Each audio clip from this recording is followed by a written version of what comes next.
lens lagi. Sa mall yun na palit o sa mani? Honest. Wala mo na aware. Yan, lagi sir. A day in my life, as a bata nag-flip og mga iPhones o cellphones. So mao to sa pagwalay dudugan ni bat sinata kay layo pagkatuan dito pa sa Langindingan Airport sa 7-Eleven kay nagbaligya tag Honor 400 Pro 5G. Lan tawon niyo ubani kayo niyo mamaligya. Kape. Out there. So kuan ka, market ka. Oo.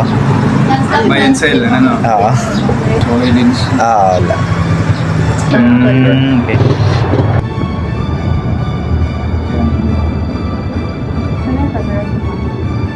Tama siya 50 ang yung zoom. Naman yun. Oo, 50 yung zoom. Ayun. Kuan siya, accurate. Sa video pod kay na po siya 0.6. Para lagi din mo ano. Lagi mo, hindi na ako Eh, okay lang. Ko po. Klaro pa ako. Ay lang kakuan. Ako direct yung istorya kay sales key po ko. So ako nagtrabaho. Daliran akong bantayan kay 5 years po ko na sa mga cellphone. Need na ko ang buwan cellphone. Need na ano siya stabilizer. Ano nang cellphone mga kuan karon ngayon nga range na na-stabilizer.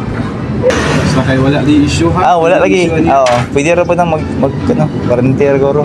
Kasi kung may block na ko niyo. Adi sa inyo, kagaya na po. Clear. Balik ko, sir. Sige. Kaya po ako